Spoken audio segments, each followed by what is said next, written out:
Hi, my name is Robin Miller. I'm going to be doing a show different, not with a guest. It's on a webinar I did with a colleague last week in January on universal design learning.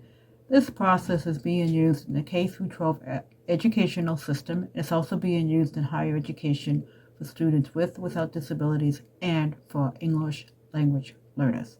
I'm going to be presenting my part on engagement, student-faculty interaction in the classroom. I hope you enjoy the program, and you can email me at rmillerchat@aol.com. Thank you. So I'm going to start off with the presentation on getting started with UDL, Universal Design Learning. In the first part here is where do you start? I have a 1-minute video that I want to share with you that introduces UDL on campus.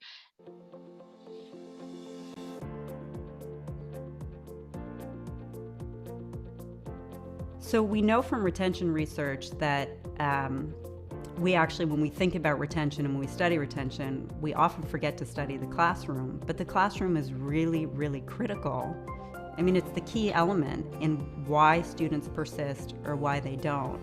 And UDL really offers a systematic way of looking at the persistence of all students in the classroom. That's why UDL is so critical for this issue of student persistence and institutions trying to retain their students. It offers a systematic framework to look at better supporting all students in the classroom so they can persist in a course, in a degree, and get to the next place they want to go. Okay. So that was just a short introduction, a short video to the point. Okay, now we're going to talk about how UDL relates to neurological development, and we have a slide here from the website just to give you a brief summary about how it relates to neurological development.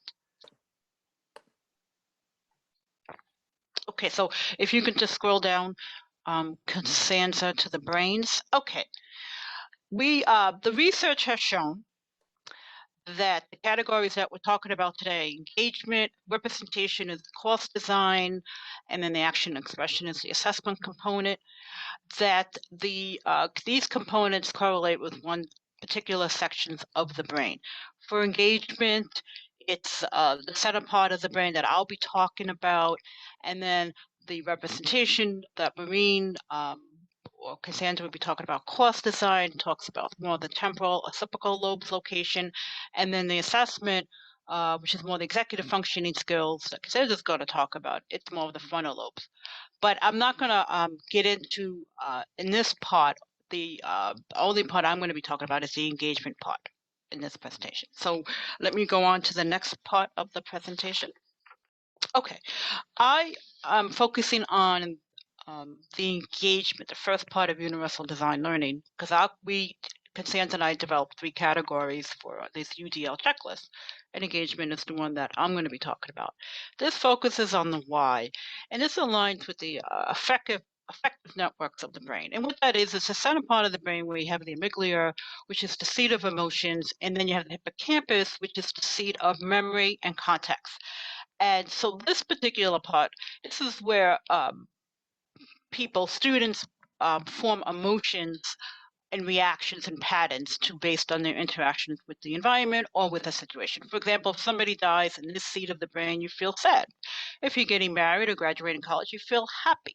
So how this pertains to the classroom is that in this part of the brain, if the students like coming to class and satisfied, they will continue coming. If they don't like coming, then they will not be satisfied in this particular part of the brain. So that's more the affective network. And this section specifically focuses on interest, effort, self-regulation, and persistence of the affective networks of the brain for the engagement piece. Next slide.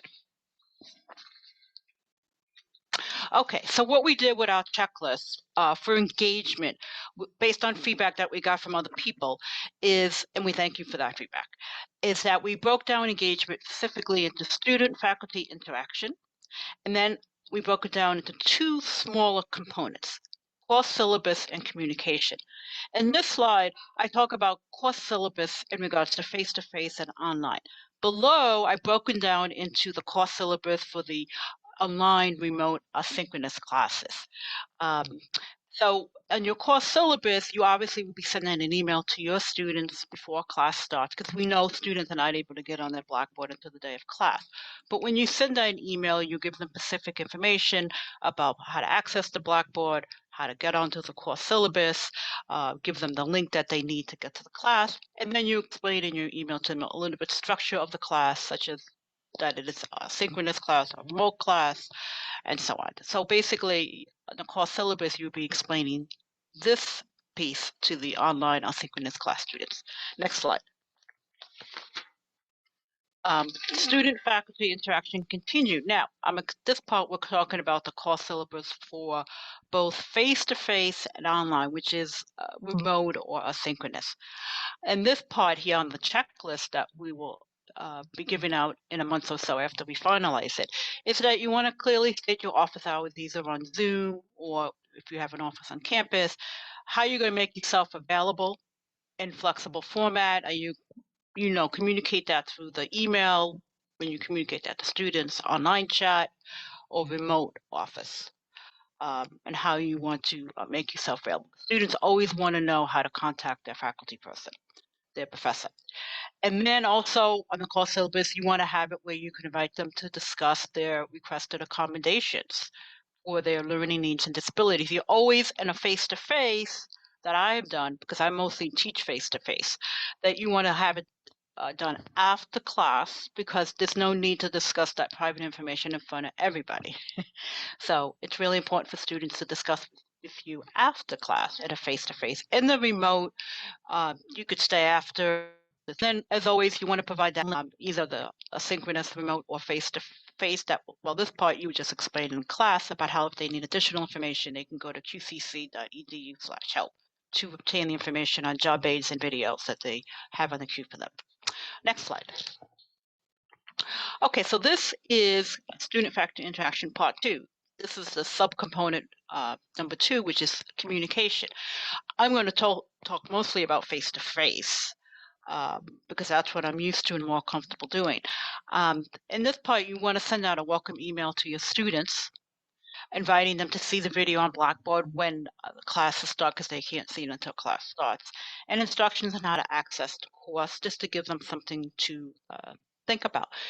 Face-to-face, you're not really required to do any of that, but it's suggested and highly recommended that you do that on the face-to-face. And obviously, if you're doing a synchronous or remote, you do need to send out that information about the email and how they can access the course. Creating a campus climate that honors and respects student diversity and diverse learning needs. I'm going to talk about a specific model that I used this semester to help promote this campus climate on face-to-face. And then in the face-to-face, you want to explain your communication practices so that students understand in what time frame, how, and when you will interact with them. For example, I tell students, it's in my course syllabus about emails and how I respond to them. I make sure they understand me in class, because they seem to understand that better than reading it on a course syllabus. So as an example, I say if I get an email, I do try to respond to it within 24 hours during the week. And on the weekends, I say 48 hours or 48 hours on a holiday. I find students get that and understand that more in the classroom as opposed to on the course syllabus, because we all know they don't read everything correctly as they should. And then also in the classroom, you want to tell them that you're providing prompt and instructive feedback on assignments so they can make corrections, that it can improve for future assignments, and seek assistance, refer them to the tutoring center, for example.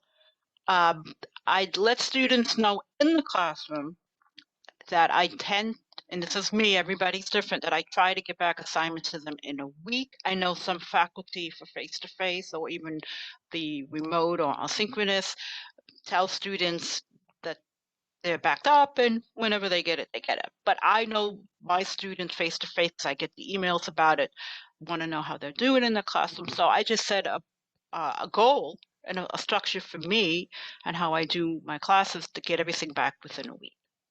So I don't have a buildup of work to correct for them. Okay, next slide. Okay, so this is the model that I used for my sociology class, one-on-one, face-to-face. We wore a mask.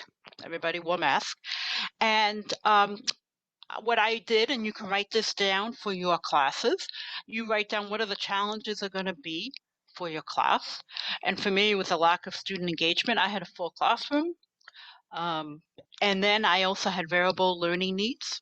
I had students with disabilities. I had students with ESL needs.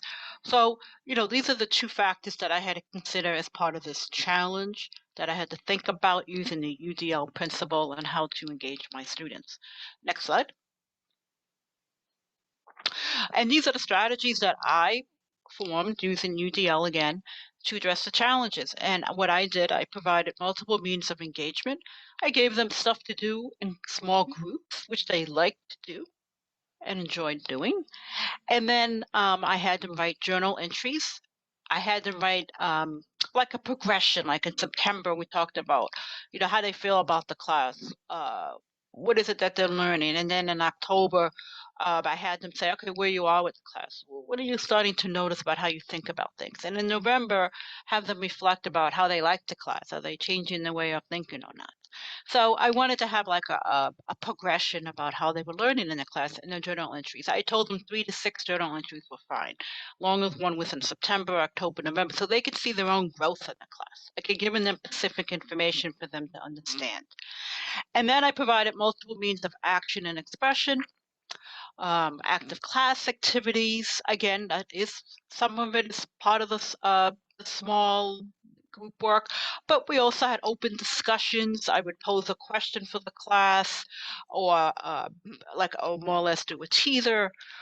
Give them a little bit of information. They saw a little spoonful of ice cream, as they say, and have them think about what I'm trying to say, and based on their readings, have them try to answer it based on their knowledge and opinions and learnings, depending on what the topic was. When we talked about culture, most of every student in that class spoke about, because I had a lot of students who came from out of the United States, talked about how their culture is about marriage and about dowry. So that was a very active class, and it definitely got them to engage. And they actually wrote in their journals how this is one of the best classes that they liked because it involved them.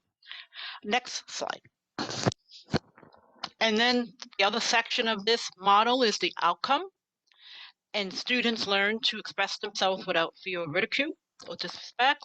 Students enjoyed learning diverse opinions and lived experience from each other in a safe environment. Next slide. It just so happens that these outcomes were based on real-life testimonies in their journals.